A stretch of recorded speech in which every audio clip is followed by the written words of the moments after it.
मराठी सुलभ भारती इयत्ता 4. धडा 15वा. झाड आपला मित्र. जसं मित्र आपल्याला मदत करत असतो तसेच झाडसुद्धा आपल्याला मदत करत असते.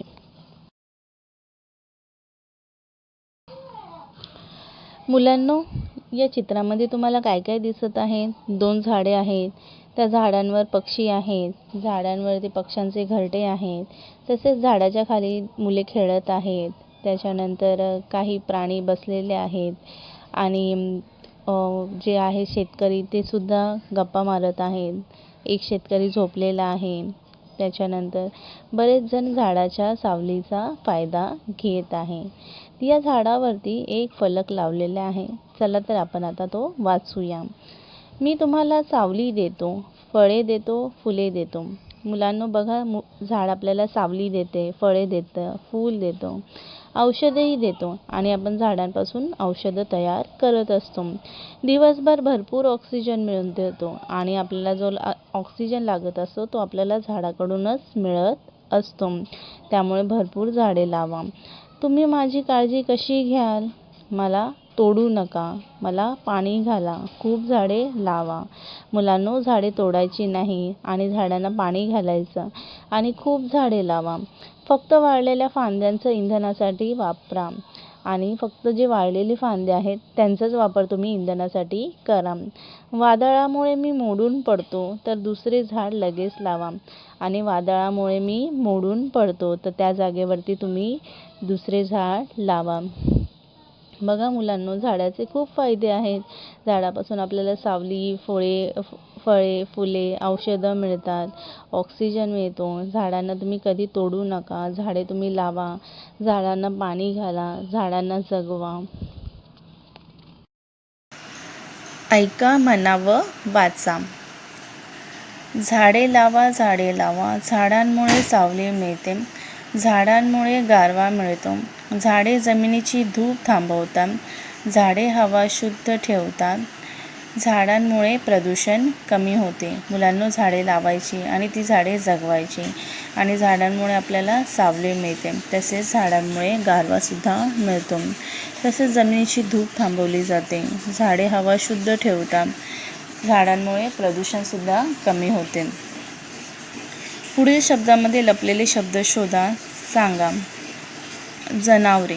आता जनावरे या शब्दापासून जना, नाव, जव, नारे हे छोटे छोटे शब्द तयार झालेले आहेत. तसेच पाऊसमुळे ऊस, पास असे शब्द आहेत. वादळामुळे वादळ, वाळा, दळे, मुळे अशी शब्द बनवली जातात. आता शब्दार्थ. मित्राला इंग्लिशमध्ये फ्रेंड बोलतात. सावली म्हणजे शॅडो, औषध म्हणजे मेडिसिन, दिवसभर कंटिन्युअसली, भरपूर अ लॉट ऑफ, तोडू नका डोंट कट, खूप म्हणजे मेनी, फक्त म्हणजे ओनली, वाळलेल्या म्हणजे ड्राय, फांद्या म्हणजे ब्रांचेस, इंधन म्हणजे फ्यूल, वादळ म्हणजे स्टॉर्म, मोडून पडणे म्हणजे टू फॉल ब्रोकन, लगेच म्हणजे इमिजिएटली. स्वाध्याय बघूया. प्रश्न पहिला, शब्दपट्ट्या वाचा, वाक्य तयार करा आणि गिरवा. आपल्याला काही शब्दपट दिलेले आहे, त्याची आपल्याला वाक्य तयार करायची आहे, ती लिहायची आहे. Means you have to write the word again. काही झाड, झाडे, फुले, फळे, औषधी देतात. उदाहरणार्थ, झाड फुले देते, झाड फुले देतात. तसेच झाड फळे देतात, झाड फळे देतात. काही झाडे औषधी असतात. प्रश्न दुसरा, पुढील बरोबर वाक्यासमोर बरोबर अशी खूण करा, चुकीच्या वाक्यासमोर चुकीची खूण करा. प्रश्न पहिला, झाडाला पाणी घाला. तर आपण झाडांना पाणी घातले पाहिजे म्हणजे हे बरोबर आहे. प्रश्न दुसरा, झाडांची पाने तोडा. मुलांनो, झाडांची पाने तोडायची असतात? नाही, त्यामुळे हे चुकीचं विधान आहे. प्रश्न तिसरा, झाड फळे देतात. बरोबर. प्रश्न चौथा, झाडावर फुले फुलत नाही. चूक.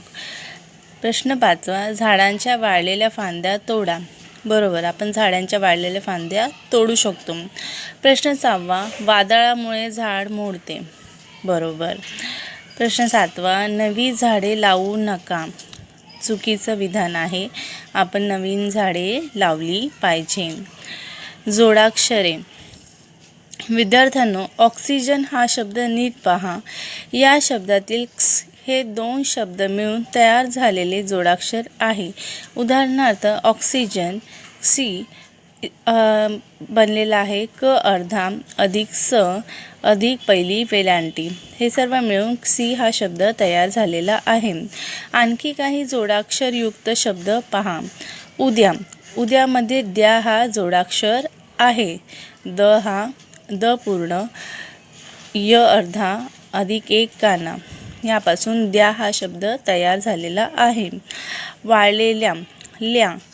ल्या हा शब्द अर्धा ल अधिक य अधिक काना या शब्दापासून तयार झालेला आहे. फक्त.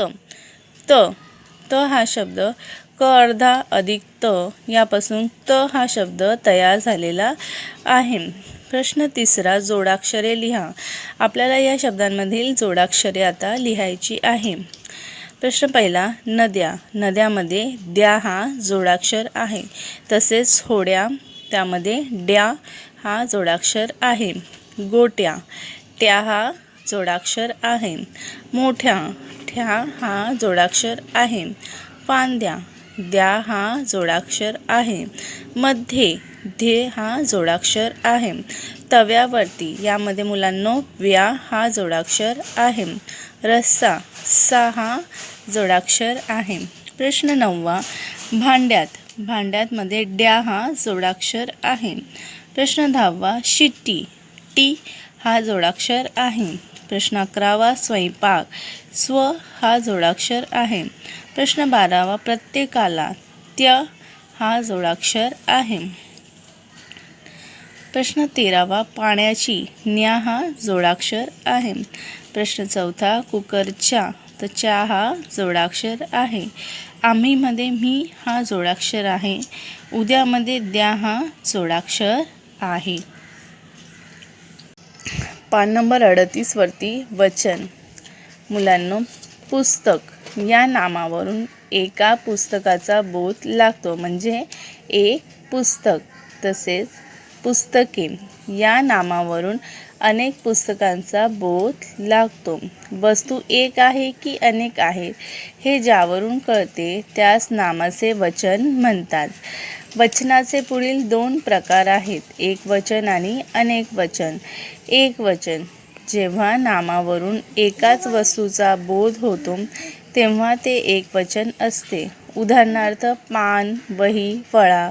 मुलांनो, पान, वही, फळा हे एकवचन आहे. एकवचन म्हणजे एकच वस्तू.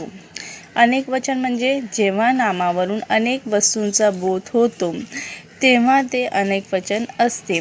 उदाहरणार्थ पाने, वह्या, फळे या शब्दांवरून आपल्याला त्या वस्तू जास्त आहेत हे कळते.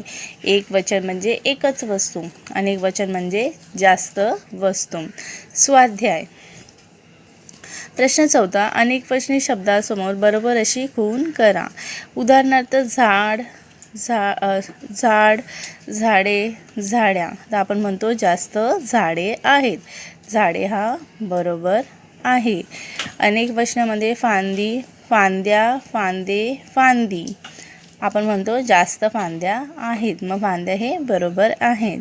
पक्षीमध्ये पक्षी, पक्षा, पक्षी. आपण म्हणतो जास्त पक्षी आहेत, तर हे पक्षी बरोबर आहेत. मूल हे अनेक वचनांमध्ये मुला, मूल, मुले. आपण म्हणतो जास्त मुले आहेत, तर मुले हा अनेक वचनी शब्द बरोबर आहे. घरट्यांमध्ये घरट्या, घरटे, घरटी. तर घरटे हा अनेक वचन शब्द बरोबर आहे. जनावरांमध्ये ती जनावरे, जनावरे हा बरोबर आहेत. फुलांमध्ये फुला, फुले, फुली. फुले हा अनेक वचन शब्द बरोबर आहे.